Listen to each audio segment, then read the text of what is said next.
is Alyssa Virilli, and I am the Director of Programs and Partnerships at LMHQ. And this is designing a racially equitable organization, which we're excited to be putting on in collaboration with Impact Hub. A little bit about LMHQ, if you're not familiar.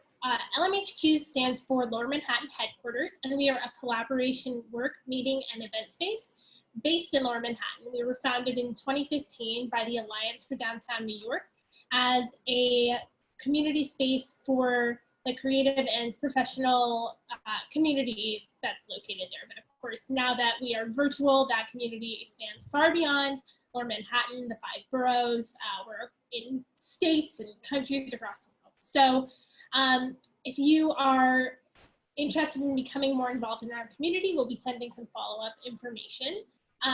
But I am now going to hand it over to Chandani Punia from Impact Hub, who is also our moderator, to give you a little intro to their organization. Hi everyone, thank you so much for joining us. My name is Chandani Punia. I work at the intersection of human-centered design and innovation. I'm also an advisor to Impact Hub New York Metropolitan area. I'll just read you a little bit about Impact Hub.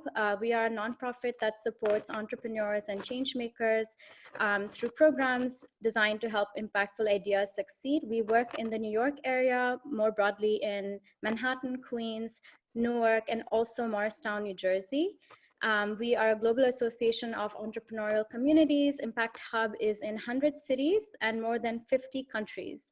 We're really happy to have you today for our Impact State of Mind series. It's a virtual series that we designed and delivered to connect our community during the pandemic. So thank you so much for joining us. Our topic for the day is designing racially equitable institutions. And my interest in this conversation comes from my experience in designing and leading programs with human-centered design. And it's quite difficult, if not ineffective, to remove racial justice from that lens, especially in the context of programs in this country and also globally. So I'd like to welcome our panel today. I will allow them to introduce themselves and maybe we can get right into it. So to the panelists, if you can introduce yourselves, tell us what you do and how your work connects with the conversation that we're having today. So Ken, maybe I'll start with you. Okay, great. Good afternoon, everyone. My name is Ken Walker. I am Senior Vice President of Core Mission Support at Scholas. Scholas is a nonprofit. We've been around for 25 years in the Bronx, where folks who are interested in careers in technology come free of charge to get trained in a myriad of technical courses that we supply. We are now in 13 cities. And I come to this conversation, one, because 85 to 90% of the folks who come to our doors in all of our cities are Black and brown folks who come from diverse communities. And we kicked off a conversation series nationwide by the name of Diverse by Design, where we talk about knocking down some of the barriers that we have with employers getting our folks within those jobs. Thank you. Mohammed, do you want to go next? Yes, thank you. Hi, everyone. My name is Mohamed Faisal, and I'm the co-founder and CEO of The Money Hub, which is a startup that teaches financial literacy to teens and young adults throughout disadvantaged neighborhoods in New York City and ultimately going nationwide. I'm also a co-founder at Impact Hub Metro New York. And the way that my work connects to racial justice for Black and brown folks, not just in America, but across the world as well. In a sense that, like pretty much the start of the Money Hub has come from being able to provide economic justice and financial education equality for kids who are from Black and brown neighborhoods and also immigrant neighborhoods. And at the root of everything we do is social justice. So that's something that's very close to my heart. It's something that I care deeply about, and I feel like it's one of my biggest drives in being an entrepreneur and doing what I do. And also the kids that we serve are also predominantly Black and brown kids. And it would be an injustice to those kids if we didn't let them know that, racial justice is a big part of having financial literacy and going on to live a more free life in your future. Thank you. Karen, would you like to introduce yourself and share about how your work intersects with our topic today? Ken, I really difficulties a little bit here. Can you guys hear me? Now we can. Okay, great. So I'm Karen Brown-Stovell, and I lead an organization called Forward Ever Sustainable Business Alliance, located in Newark, New Jersey.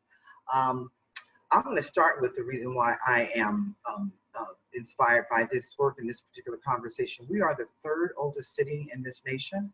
Many people don't realize that, and we are and have been, for most of that time, a majority minority community. We have a very active arts community here and a very, very vocal mayor and an extremely engaged community. Everything that we do, most of the work that we do in this space, in particular, just all of the organizations, is around ensuring that there is a lens of social and racial justice.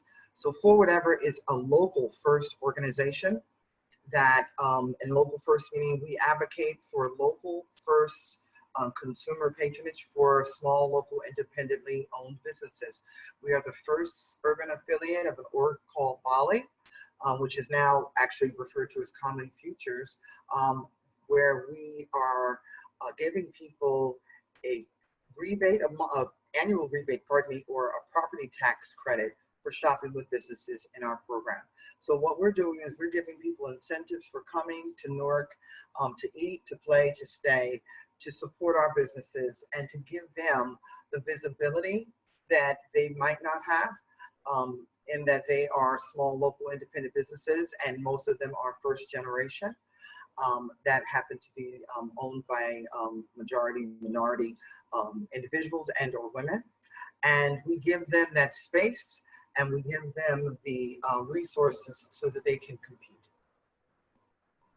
Thank you so much. We're so lucky to have this panel. It's clear that your institutions have sort of embraced this in your operations and missions for a very long time. So there's something about intentionality of work that I want to address. But to everyone who's watching, we have about 40 minutes together. I have a couple of questions prepared to lead the conversation, but we would really love for the audience to write their questions in Q&A. And as the conversation flows, either myself or one of the speakers will pick up your questions to answer. So before we get into some of the specific ways in which you've addressed racial justice in your own institutions, I want to get your response to what we're seeing now. In the past few weeks, organizations that were not really addressing racism within their institutions have come out and made public statements to stand with the Black Lives Matter movement. We've had employees of color speaking out more and more about what they've sort of faced in their institutions. What is your reaction to these responses? And Karen, maybe I'll start with you. Because of my smirk. I think that, keeping everything on a positive lens, but also acknowledging that we have to be real at the same time. I think that it is a great effort. I think that the time is now, and that many of these institutions, in particular those Fortune 50, 100 companies, realize that they don't participate, that it will make them look terribly, terribly bad. So having said that, I do believe that many of them do and have implemented D&I kinds of procedures in their organizations, but they have done so from a lens of from a programmatic lens, meaning that we have a D&I program within HR. So when someone comes through and they're hired, they get a pamphlet. It is told, they may see a little video that says we are inclusive. Of course, they sign the paperwork that says that we don't discriminate, and all of that. And so now what we're saying is, but did we not always have that? And why are we here right now in this very moment? When we know all the statistics say that most Black and brown businesses are not funded at the same rate. They're funded at less than half the rate, and that goes for nonprofit leaders as well, organizations that are led by leaders of color. So I'm saying that I think that they have great intention, but I do believe that they need to work with organizations and seek out resources that give them the real snapshot of what needs to happen in their organizations to create real change. And that includes implementing their D&I with a lens of psychological safety and a sense of belonging. It has to start there at the root. If your people get a pamphlet and a booklet, or they're invited to watch a video, but they don't feel that they are valued, and they don't feel that they belong, and they don't feel that they can express mistakes without being ridiculed, or if they can't show up as who they feel that they want to show up as, then that is not D&I.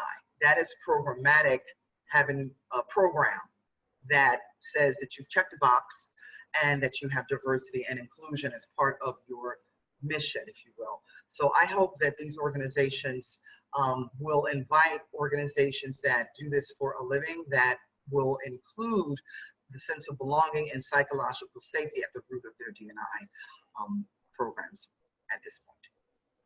Ken, would you like to add your perspectives to that? Yeah, I think it's an exciting time. I think it's a time for socially conscious folks like us to really, really push on these organizations, to Karen's point, to step it up. At Scholas, we develop relationships with our students. They stay with us for 15 weeks. Oftentimes we're sort of holding their hand as they get prepared to go into the workforce. But when you are a Black and brown person who hasn't been in a corporate environment, it can be daunting. So let's push these organizations to really understand what are they doing in that first 1 to 2 years in which these folks are getting into their organizations. Are they assigning a mentor to this student? Are they connecting them to the culture of the organization in a way that's meaningful? We at Scholas, we tell all of our students who graduate, they're with us, for life, but in theory, we stay with them for 2 years. And so I think the combination of a supporting organization like ours and the employer really focused with intention on helping to build confidence with this Black and brown person that has just entered this new culture that has them all dizzy and crazy, is extremely important. So I'm excited about the time, and I'm excited about how we will continue to push these employers to really think through how to invest in these folks who are coming into their organizations, because they are talented folks, and they need to step it up. So I'm excited. They need to be understood. Yeah, so when I'm hearing it, it's more than just bringing people in through the door. It's, are you setting them up for success once they get there? And absolutely. I read something in an article, somebody had said, instead of trying to change people to fit the organization, we should transform the organization so that it fits all people. And so really the question is, are institutions prepared to see that transformation change? Are you prepared to have difficult conversations? Are you willing to create an environment where staff of color can talk about their problems? We can talk about racism openly within institutions, and then take some really tangible steps to create that institution that's changing. So Ken, you said, it's about, are people fitting in the culture? I'd like to extend beyond that and say, are you giving people the agency to shift the culture? Because I really think that's right. That's absolutely right. Mohammed, what do you think? Yes, I mean, I agree completely and wholeheartedly with everything Karen was saying. And kind of chime off of what Ken was saying, you know, I am also very excited about this time and the opportunities that we have as socially conscious leaders, and in getting corporate and corporations to understand that, you know, you got to really change a lot of the culture that is around a lot of these organizations, where it's not the person, yes, you're letting somebody come in through the door who may be Black or brown or other, but are you allowing them to fit in? Are you giving them a chance to be themselves in that culture? You know, like you bring somebody in and then 2 weeks later you know, like reprimand them for wearing their hair a certain way, or, you know, like telling them to put it, Absolutely. you know, in a way that's more, you know, like appealing to their culture. And it's just like, at that point, you know, you're literally just doing it for FaceTime, you know, and that's something that needs to change. So for me, yes, I'm super excited about seeing all these organizations that are doing all the things that they're doing and stepping up, but I want to see action. I want to see the actions that they take to change the hiring culture, to change the HR culture, to change their outreach cultures, which like I had brought up the point before about the initiative that's taken by Jamie Dimon, the CEO at JP, as well as a bunch of other. One of the things. Yeah, I just want to say about how, you know, like the initiative that they're taking to provide 100,000 jobs in New York City, 25,000 of which are set aside for CUNY graduates or current students, which is you know, like which is a very nice step forward, and I feel like would have not happened if it wasn't for the current movement right now. So I think we really have to tip our hats to the protesters and the social justice leaders for what they've done. You know, so I respect that. And I respect that the message that they got it through, because sometimes, you know, it takes burning down a couple buildings to get that message across, unfortunately. But yeah, so I just want to see how that initiative turns out, and what other initiatives big corps and big techs like Amazon and Apple and others, or Google and others, that are going to take to possibly provide greater opportunities. Because I think that's really what the movement's asking for, is opportunity for Black and brown folks to excel, and that's what I'm looking out for. So one of the things that I wanted to add was that, you know, in relation to how to create better D&I within corporate structures, we deal specifically with small local businesses. And so one of the things, and we know that, you know, 2 out of the 3 jobs in this nation are created by these same small local businesses, many of which have been just destroyed by this current situation we're in. And so I'd like to also bring up the topic about, in addition to implementing D&I and all the different things we can do to create, as Mohammed and both Mohammed and Ken have said, to create psychological safety and a sense of belonging and new HR practices and all that stuff, we have to hold accountable the financial institutions that are at the core of supporting and being resources to some of these businesses, as well as we have to also ensure that we are advocates. So advocacy has to be at the core of what we're doing. We can't let this moment leave us and believe that, you know, I mean, I know it's going to die down. We're not going to be having rallies every day, and I'm not suggesting that. What I'm saying is that at the core of each one of our small businesses, our organizations, corporations, CBOs in our communities, in respective communities and across the world, we have to hold ourselves accountable to be advocates. And one of the things that was most compelling to me, listening to a talk with Ryan Haygood, who runs the New Jersey Institute of Social Justice, which is located here in Newark, New Jersey, is that we have to do things.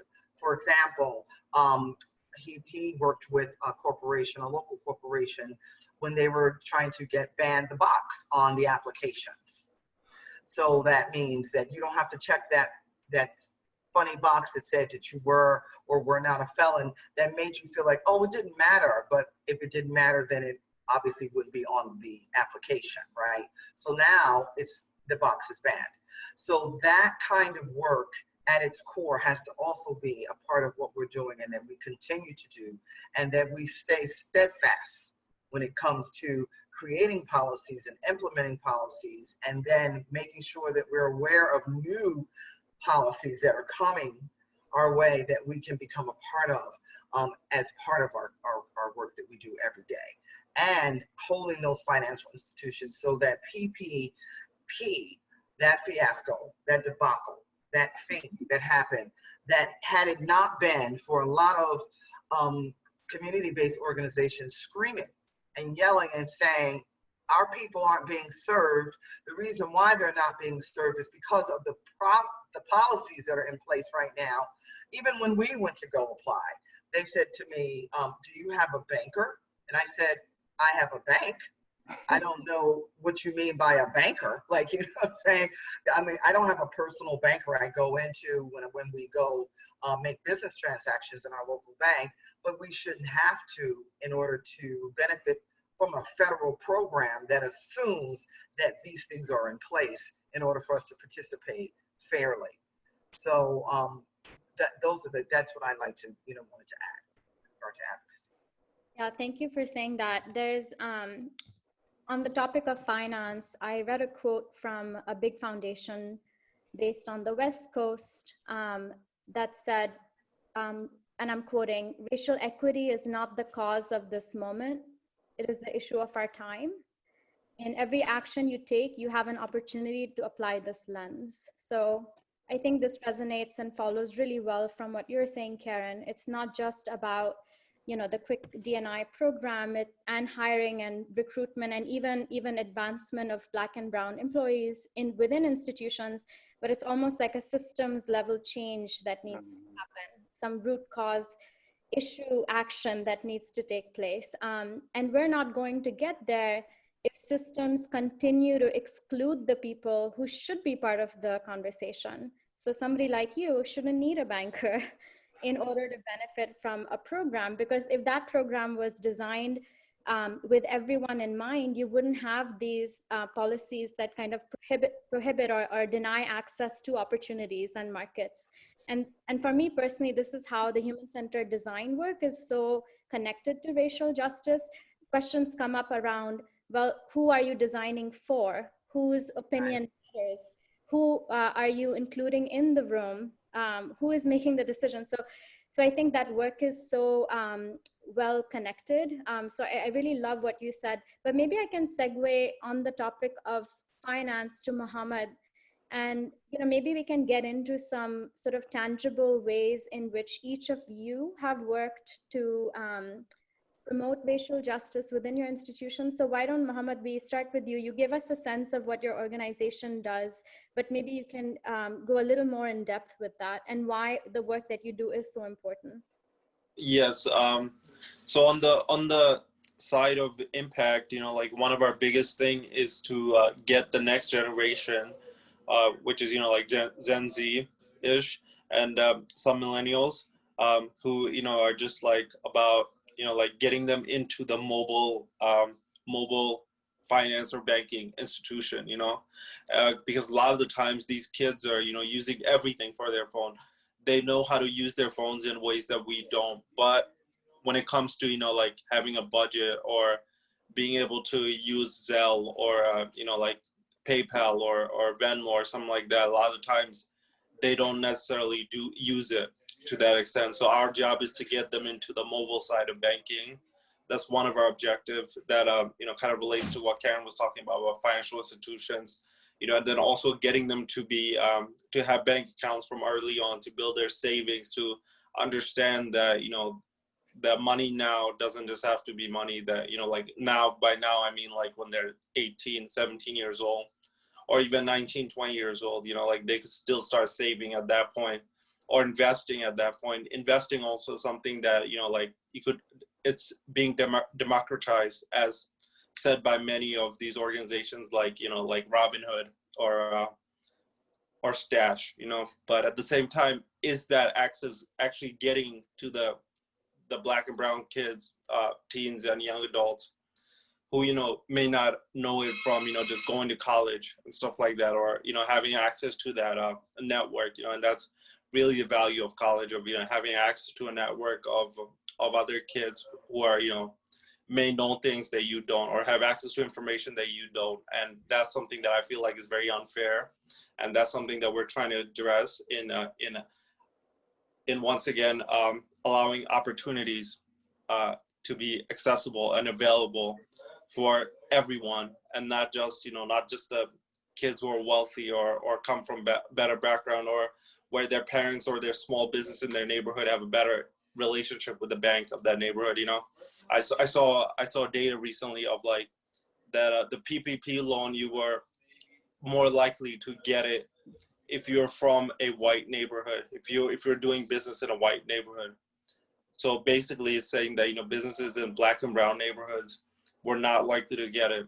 And, you know, and I think Karen was really getting to one of the heart of the issue there, which is the kind of the relationship that you have with the bank in your neighborhood or around that area, you know, because it's not just, you know, it's a federal program that does fund it, but you still have to go through a bank or a banking institution to get it. So I feel like that's something that where the government, specifically the Senate, really messed up on. And I think we'll see data where it all comes out, and we'll see the inequality there. So that's, you know, that's one way that we're really addressing equality in our organization, as well as in our leadership team, you know, where my co-founder is a Black man, Glenn Patterson. He was very influential in my life in college. He really inspired me, took me under his wing, and, you know, like was really there for me and stepped it up and guided me through this whole entrepreneurial journey. And I'm very grateful for that. And our team consists of our director of communication, who handles all our, like basically how everything looks and how we communicate with the teams and how we communicate with our supporters, our investors. Everybody is a Black woman, Natalie, and she's somebody that, you know, was a friend of mine from a long time, like back in high school, and she came onto the team because I needed someone that was, you know, that had a background in graphic design, and she ended up getting her master's in graphic design. And but at the same time, you know, like the reason that I chose her wasn't because she was my friend. It was because she was good at her job and she was good at what she did. And you know, she came along and we became you know, a team. And then Shane is also a Black man, and he also he's our program manager, and he's somebody that was passionate about the mission and came along with us on that. And then our CTO is brown. He's Indian. So at the end of the day, we have a Black and brown leadership team, and that is something that was designed not by like consciously doing so, but because, you know, just seeing that skin color plays no role in talent and in ability. And once you do that as an organization, that's when you really start seeing that this is an issue that could easily be solved. Yeah, thank you. There's something there about authenticity around how you do your work every day. That's really valuable there. Ken, did you want to add to that?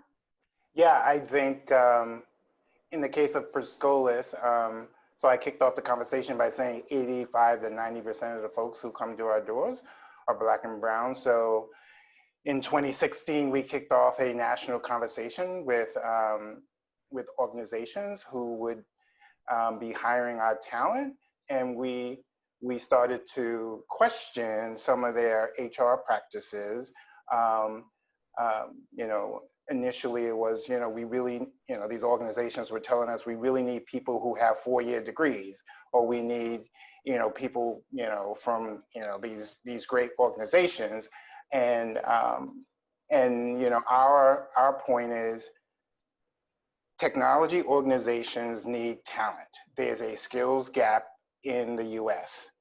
We are training very talented people who can walk into your organization after they spend 15 weeks with us. So, so in our conversation series, we've been sort of pressing technology organizations to really seriously look at the talent that we bring to our training courses. And then secondly, you know, we put the mirror up to ourselves, right?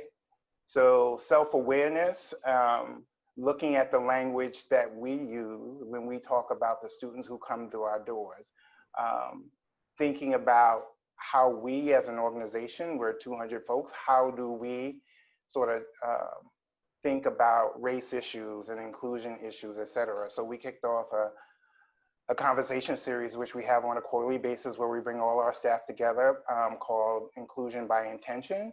And we talk about these really important issues that, that we need to examine ourselves as an organization. And then thirdly, the curriculum that we teach our students, we specifically have intentionally modified some of the language that we use in our curriculum.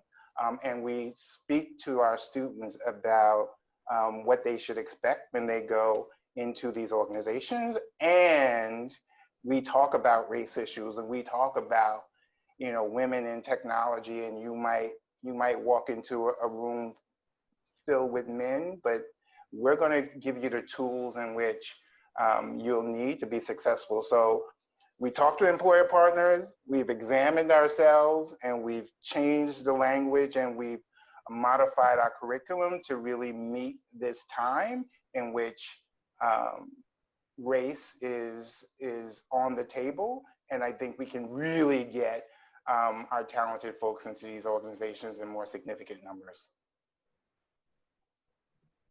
Great. Dan, would you like to add? So yeah, I would. So some of the things that we've done, you know, I think that most of our work is centered in this space, so it's kind of hard to pick and choose, because everything we do is centered around how do we ensure that our narrative is the right narrative, that we're pushing out the right resources, that we're speaking to the people in the language that they want to be spoken to. And so, but one thing that I wanted to answer, there was, there's a question here, and it basically, it says about humans, talking about you, Chandani, and they'd be curious from the panelists to find out about experiences where you found. So that is really dear to me, near and dear to me, because that comes specifically because whenever I've questioned myself or felt that I wasn't going in the right direction, it always was because I didn't feel as though I had the space to ask the right questions. And that if I wanted to speak to my funder about something that I felt, you know, so we feel that we've completed these grants, and we are a 501c3 organization. So let's be clear, right? We complete these grants and we get sponsorships and funding based on these grant applications. And so, and oftentimes you feel as though you, even though I'm sure it's not the intention, but you feel as though that you should be so grateful, right? And so you get this money, and so you don't feel that you have this space to say, you know, what we wrote back 6 months ago, well, things have changed. And in a normal business, we know that, right? In a for-profit business, you just pivot and you do what you need to do. But in a nonprofit business, you just can't take the money and just decide to do that. You have to get buy-in and so forth, boards, etc. So it's really important to have the space and to feel that it's okay for me to go back to the program officers and have relationships with them that give me the space, and that they give me the space to know that I am leading this organization with integrity, that I am leading this organization with best practices, that I'm always on my game, that I know that if I am making a decision or advocating for something, that it has been well vetted and well researched, and I've talked with partners, and so that when I come in and say, hey, how about this, that I'm afforded that opportunity. and that I feel comfortable enough to do that. And that's the only time, those are the many times when I have not felt, when I, quite frankly, been funded and felt almost nervous to have these kind of conversations. So now I don't even consider conversations that don't give me that space. And so that's the way I would answer that. And we advise our businesses the same way. We have a very diverse staff, actually, and mostly women. And but we are, you know, sort of, you know, we have LGBT, we have Zoomers and Boomers and Millennials and the whole gamut. So when we make decisions, it is from a lens of hearing not just what we think we're going to hear from that person because they're this age and this color, but from the person that's in the seat. So, and it's not always what you think. So the Zoomer is not always progressive and tech savvy, and Boomer is not always write it down and, you know, what is Zoom. So, you know, so we really do approach things from a lens of diversity because it is part of who we are. And I would implore that all organizations implement a vision and a mission, whether they are for-profit or not. Right. Thank you, Karen. We lost you a little bit when you were reading out the question from the audience. So, you know, I'll just kind of summarize and, you know, I'd like to answer a part of that as well. So the audience question is, you know, they'd like to hear experiences when we found that we weren't asking the right questions when developing internal policies or external programs and how we've pivoted. So, you know, kind of building on what Karen shared, you know, as a person of color, especially if you're leading an institution and in the capacity of talking to a donor for funding, or if it's externally facing, I think in order for you to ask the right questions, it goes back to what Karen said earlier about having psychological safety and trust, so that you're not having to constantly prove yourself, right? And be able to ask the difficult questions. But I think that, you know, that work is not the work of the non-for-profit alone. It's the work of the funder. It's the work of every stakeholder that's in this value chain to kind of create that safety for people to openly ask the right questions within an institution. That translates into, you know, are we comfortable with or open to talking about race? Can we talk about equitable pay for all employees? If you're not, what Ken said, holding a mirror up to yourself, then you cannot design programs that are externally facing that are authentic. Yeah. My own interest in this space is, you know, in innovation, you see a lot of, you know, even Impact Hub, and I'm very proud of Impact Hub to be hosting this conversation, but you do see a lot of incubators, accelerators that are disproportionately not accessible to communities of color. At the same time, you have solutions that are being catered to those communities. So how do you really design something for people on the margins when you're not doing the work internally to have those conversations? And making sure that you are including the right stakeholders in the room, really kind of like moving away from ownership of, oh, this is a cool idea, to first focusing on what is the problem that you're solving for, and human-centered design kind of focuses on that. And maybe I'll pivot to the other questions, but there are a lot of innovation groups that you could look at. So Civic Design Innovation Lab combines systems thinking and racial equity in their design work. I'd encourage you to look at that and how they kind of approach this work. And I also think it's difficult to pivot sometimes because so much of this is led by donors, financial deadlines, how we budget and plan for programs. So I think it's quite difficult to pivot, but I think kind of doing what these panelists have done with their organizations, where their missions kind of embody racial justice. So when you lead with that lens, it makes it a little bit easier to be able to have those conversations. So Kevin, Ken, I want to turn to you. Somebody asked, I would love to know more about the internal conversation series that Ken is talking about. Do they have a structured discussion, or is it more a free flow to just have a space to talk about these issues? So I think it's talking to the holding a mirror to yourself and how Yes. in their institution. Yeah. So the conversation series kicked off when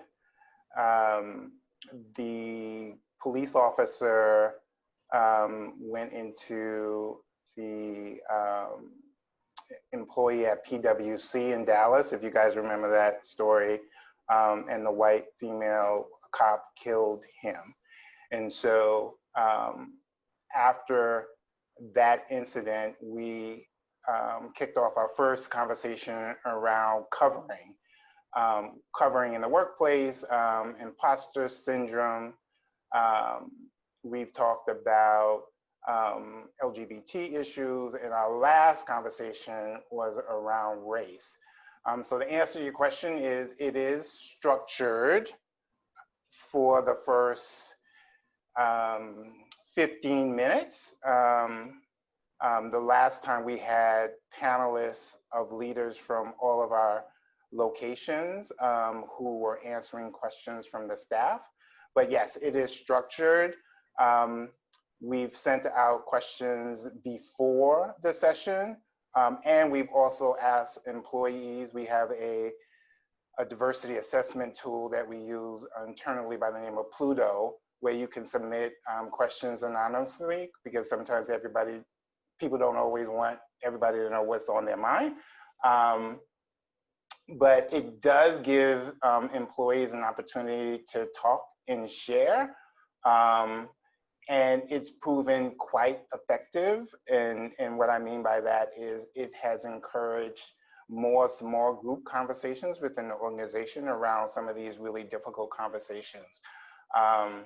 So we have a resource library now where people are adding in material around race issues and equity and inclusion. So it's proven very effective, and it keeps me definitely on my toes as I try to think of ways in which to keep folks engaged, because sustainability is really, really, really important at this time, right? This can't be a one-off. These organizations, who are, all getting on the bandwagon at this moment, we have to hold them accountable, and that means we have to stay engaged. And I can send someone the information on Pluto. I think I saw that as a question, so I'll send that out as something that you could utilize, but it's a great tool. We love it. I recently just found something as well that I'll share, which it allows you to download an assessment to find out if you are where you think you are in your D&I. And so it's sort of, it's like holding a mirror up to yourself. And so a lot of times we're thinking we're a lot more than we are. One of the things is very interesting. I listen to a lot of different podcasts and read a lot. And one of the things that this woman, she is a physician. And no, I'm sorry, she is a D&I professional. And she said she happened to be in the supermarket during this time, late at night. And of course, everyone has, masks, etc. And she saw another woman, let's just say, I think she said it's 2 in the morning. And she says she saw another woman and they struck a conversation up because it was so few of them. And so she says, what brings you in the supermarket at this time of night? And so she goes, are you a nurse? And she goes, no, I'm actually a doctor. Right? And so now the woman had to check herself. She said, what made me think that just because she's a woman and a woman of color, that she was a nurse, right? And so she said, I had to check my own bias at the door. And she said she was so embarrassed, but at least she shared it and she checked herself and she knew to check herself. And so I want to say that we're gonna have to check our own bias because we're human, but also that we don't have to feel compelled to work with everyone. Like, you don't have to, you know, everybody, as my mom would say, is not going to be on the front row. We have to select our tribes, and we have to choose the spaces we want to be in so that we can create the greatest impact. If we are trying to create, you know, change everybody, then we do nothing, right? So I think there has to be a fine line between, you know, trying to go over here and get someone and try to bring them over to this side, and then trying to meet somebody, or best is meet somebody where they're at, who's looking to change, and then bring them over. So I think we have to be very clear as not to create our own, give our own selves anxiety and stress, because it's stressful when you're trying to do your work and then have to include this as part of the work when it should just be a part of work. Yes. Go ahead, Mohammed. Yes. I was just gonna say that's what it should be like. It should be part of the work. You know, like in the sense, like I want to bring up something that I recently seen, which was a Vice reporting on the killing of Breonna Taylor in Louisville, and they were reporting into how gentrification had a role in her murder, which recent report came out where this bank had owned or foreclosed about 40% of the property on that block, and then the reporting showed that that bank had a contract or a relationship with the Louisville PD, to where anything that would either like bring down the property value, or people who would be quote unquote undesirable in the area, for the cops to kind of like break it down and stuff like that. I mean, their whole excuse is that, you know, like that they're, you know, like if they're not upkeeping the house, then they're probably selling drugs out of it or stuff like that. So then further report shows that that police department had run a warrant raid 3 times in that value, which in that property, which was 2424 was the address. And the reason that was like, that struck me because you know, the reason I started my organization was due to gentrification, in the sense that my parents and I, we lived in Astoria, Queens, and then in 2007 was when you know, gentrification hit Astoria, Queens super hard. So where a family of 6, like me, my siblings, my parents, were essentially kicked out of our neighborhood as a result. So then that's when, you know, like my mom saw that, you know, that we can't rely on these landlords and stuff like that. So she built up her credit score. She saved up a down payment and was able to put a down payment on a home in Jamaica, Queens, which is another part of Queens. But then, you know, that just always stuck with me, and that's what led me to wanting to, you know, provide financial education for other families or kids who are growing up in New York City, who are gonna go on to be adults, who are not gonna be prepared to be able to afford to live in such an expensive city. So I don't want them to feel that which I felt at that moment. So so I feel like a lot of these racial justice issues are all intertwined with other things. So so I feel like you as an organization can take that extra step of providing racial justice through check-ins with your employees on wellness, as part of wellness. You know, it could be part of employee wellness, where, you know, you find out what other way you can possibly help minimize some of the stress of your employees, who, you know, may be facing some sort of like, you know, harassment or issues with their banks or lender, or maybe they're not able to get a mortgage or things like that, which have been historically a way to keep black and brown folks out of home ownership. So I think employers could really step up in that aspect, and HR could also step up in that aspect, where they could provide a whole wellness for their employees. So I think that's something that I would love to see change throughout major organizations.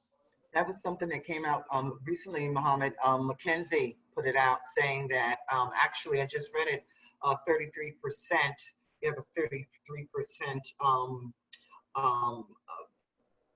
let me say it differently, companies that implement D&I practices that are inclusive of wellness and resources that you just stated have 33% better employee satisfaction and retention.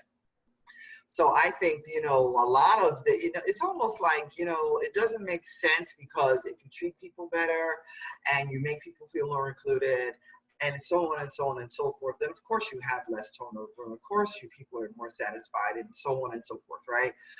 So then why don't they do it? It's just logical, right? But, you know, common sense is not always common, right? And so I think, again, you know, but getting back to the creating impact, we really need to, you know, focus on how we can create the greatest impact with the organizations that are also value aligned. Value alignment, more than anything now, is, for me, I mean, it always has been, but it's not even questionable. I had a conversation with someone yesterday, and they said, I don't even think about things of racial inequality, because I know that if it ever came up,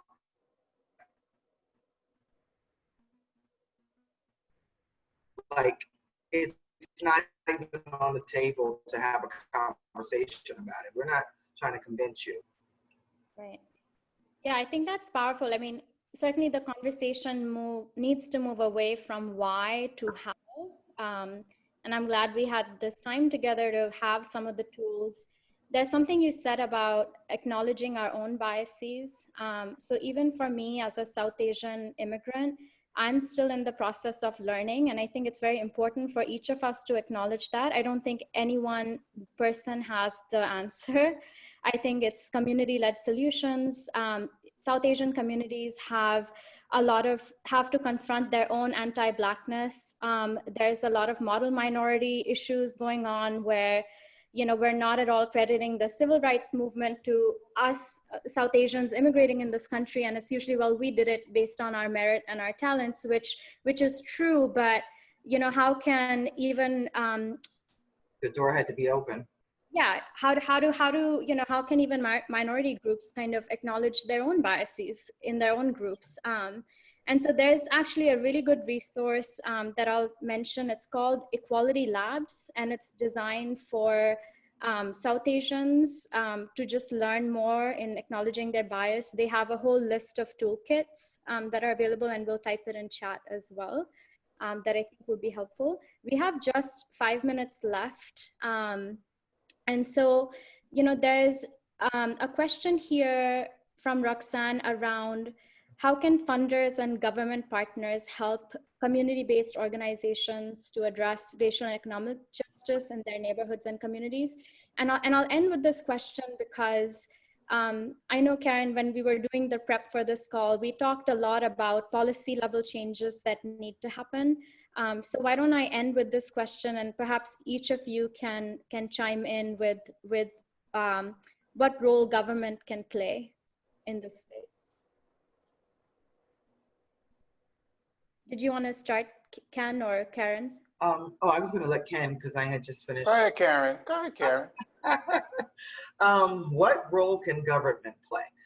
Well, starting in November, I'm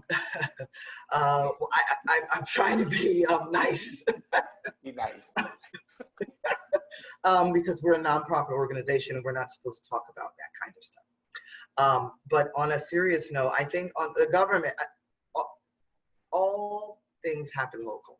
I'm not just saying that because I run a local first organization. Local is where it's at. Everything happens from the ground up, right? And so we, as I said earlier, we must understand what and how policies are created and how they affect us. And until we understand that, we are not going to really fully grasp how to get out of our own way. I just posted something called the Institute of Local Self-Reliance. I really encourage everyone to go check them out. They have tons of white papers. They have lots of information about how you can, you know, educate yourself and or your organizations. I think the best thing we can do with government is to hold people accountable. And the bottom line, like for example, where I live, our local senator lives here, and she is not is not very forthcoming in where we live, and then that's okay because this is her space. But we hold her accountable, right? Like this is your community, and you have to show up in a way that we say you need to show up, or you won't come back.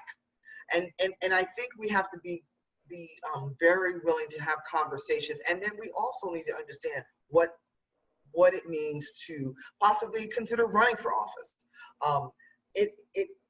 This country only runs if the government runs properly, as we see now, very, very clearly, right?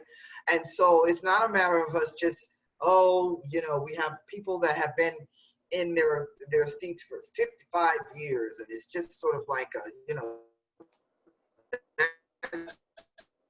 just how it is kind of thing. That's part of our bias too. Part of the reason I'll say this, and then I'll end, is exploded all over the country, right? In New Jersey, it's stalled, talking about our own biases, because of our own small group of local politicians that have been in office for over 30 years, 40 years, and that believe that it is a gateway drug. And we're still having that conversation, where other people have recognized that it is changing lives medically, and which is what we were focusing on, right? And we can't be having the same conversation that we had 50 years ago, and then we're 10 years behind other communities because we don't want to have this conversation. They have to leave. So these people have to be turned over. And so I just suggest that we, in checking our own biases, we check our bias at the door with regard to our local politicians too, and we hold them more accountable, and that's what we need to do. So we have just about 2 minutes. Ken, Mohammed, any parting thoughts? Yes, I agree wholeheartedly with Karen on holding politicians accountable, especially local politicians. Somebody like how we saw AOC's huge win in the House and stuff.